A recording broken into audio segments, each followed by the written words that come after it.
Kalau Anda berdagang itu, ya, apa yang Anda cari? Biasanya rata-rata. Cari untung. Ya? Kalau saya bilang sama Andy, saya dagang cari rugi, itu masuk akal nggak? Nggak masuk akal. Orang dagang cari untung tuh untung terus nggak?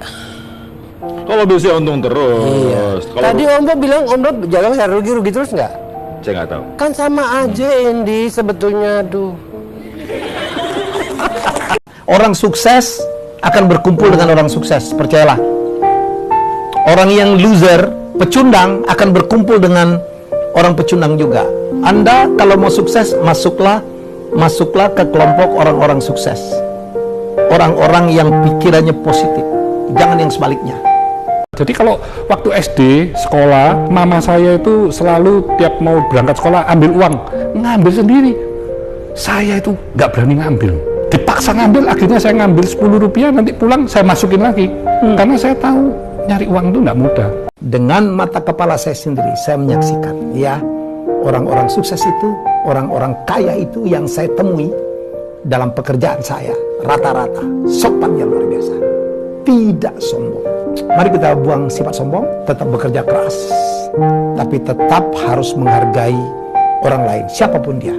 Semua orang diberikan hanya 24 jam sehari, dan ini tidak bisa dibeli, tidak bisa dikurangin. Semua orang dapat modal yang sama, dan disinilah bagaimana kita menggunakan waktu dengan baik dalam hidup kita yang begitu singkat akan membuat garis finish kita berbeda. Kalau Anda tidak yakin, kalau Anda pikir Anda tidak bisa sukses, tidak mungkin tuh Anda akan sukses. Kayaknya saya nggak bakal bisa nih. Dan Anda yakin betul Anda nggak bakal bisa. Nggak bisa beneran tuh. Jadi mulai sekarang, lakukanlah pikiran-pikiran yang positif saja. Buang yang negatif-negatif. Karena hal yang besar didapat karena kita bisa menyelesaikan hal-hal yang kecil. Langkah 1000 mil di depan tetap harus dimulai dari langkah pertama. Anda punya skill yang hebat, yang luar biasa, lulusan dari sekolah terbaik, punya sertifikasi yang hebat sekali, tetapi kalau attitude Anda tidak menyenangkan, misalnya tidak disiplin, menganggap remeh, tidak tepat waktu, itu semua karakter tuh, ya, Anda hilang tuh. Anda hilang. Klien Anda akan lari satu persatu. Dulu saya pikir paling stres itu jadi wartawan. Ya, hari itu harus dapat, ya. hari itu harus ditulis, dan sebelum jam 11 malam harus jadi. Ya. Saya pikir jadi orang paling stres itu wartawan. Setelah jadi pengusaha, ternyata paling stres itu jadi pengusaha. Ya. Jangan jadi orang yang semua dikritik, kebaikan pun dikritik, tapi tidak melakukan apa-apa. Mari kita memanai kesuksesan orang dengan keinginan saya harus belajar. Kenapa dia sukses? Saya juga harus sukses. Menunda bukan cuma bisa membuang uang dan kesempatan, tapi yang lebih parahnya adalah dengan menunda pekerjaan, kamu berarti menunda kesuksesan. Mana ada orang pemalas bisa mewujudkan impiannya? Kalau dia memikirkan impiannya, terus dia tidak melakukan apa-apa, lama-lama dia bisa jadi gila. Mending jadi orang bodoh tapi rajin, daripada jadi orang pintar tapi pemalas.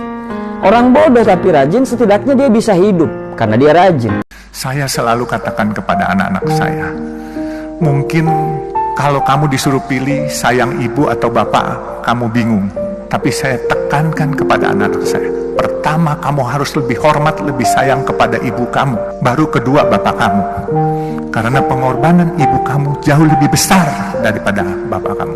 Banyak orang yang punya potensi hebat, ia punya ilmu yang sangat hebat, punya skill yang sangat hebat, punya kemampuan yang sangat hebat, tapi tidak dioptimalkan, tapi tidak digaspol. Jangan jadi orang toksik, saya katakan kemarin, orang yang selalu melihat dari segi negatif, orang selalu mengkritik, nggak ada gunanya. Ya, ingat sekali lagi, nasib kita, kesuksesan kita, kebahagiaan kita ditentukan oleh cara kita berpikir. Mindset itu penting. Karena banyak sekali Pak mitos-mitos kalau orang nggak bisa sukses itu karena dari keluarga yang memang tidak bisa mendukung, kadang juga dari pendidikan, dari banyak sekali mitos-mitos yang akhirnya membuat dia tidak mau berusaha untuk menjadi yang terbaik, yang akhirnya yang nggak jadi apa-apa gitu. I'm scared, Dad. Do you trust me, son? Yes. Come on, son. Rule number 1, never trust anybody. Iya, Tante. tapi lagi berantem. Gak apa-apa, Mbak. Berantem tuh namanya tanda sayang. Daripada saya gak berani dong. Kan akur ya, gak punya pacar. Saya memiliki integritas yang tinggi buat perusahaan ini, Pak. Gak pernah saya datang telat ke kantor Bapak. Yang ada saya orang pertama yang selalu ada di kantor Bapak setiap pagi, Pak. Penjilat? Saya tuh nggak pengen punya karyawan penjilat loh di kantor saya nih, Ki. Menurut Bapak saya penjilat. Penjilat itu kan menaikkan dirinya sendiri, lalu menjatuhkan orang lain. Kekurangannya banyak gitu. Ya hidupnya mungkin gak seberuntung saya, tapi kok masih bisa ya gitu berbuat baik.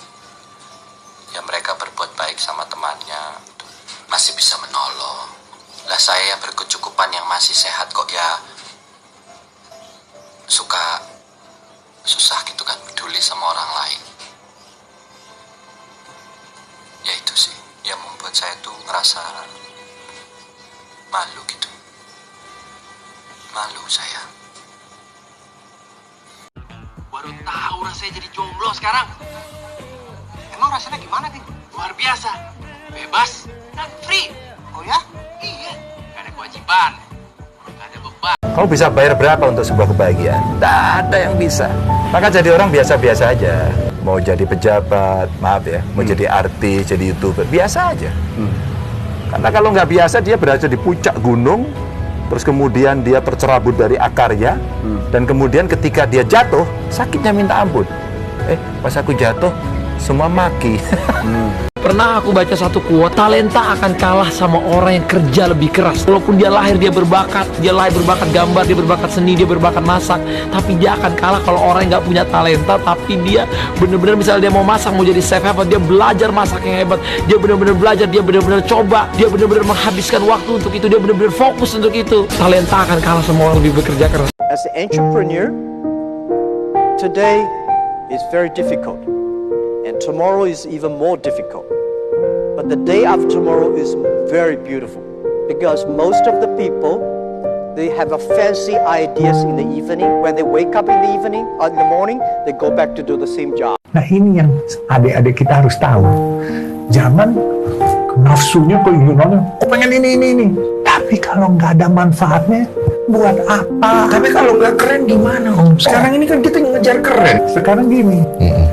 Kita mau jadi jagoan waktu muda atau jadi jagoan waktu tuanya? Iya kan? Gue suka nih. Bagi orang-orang yang cerdas, mengakui kesalahan adalah sesuatu bentuk tanggung jawab dan sikap yang berjiwa besar. Bagi mereka, setiap manusia pasti berbuat salah. Dan mengakui kesalahan juga hal yang sangat wajar. Orang-orang cerdas memang sangat mudah beradaptasi. Dia dikasih pekerjaan yang baru, memang awalnya bete, tapi dia sangat mudah beradaptasi.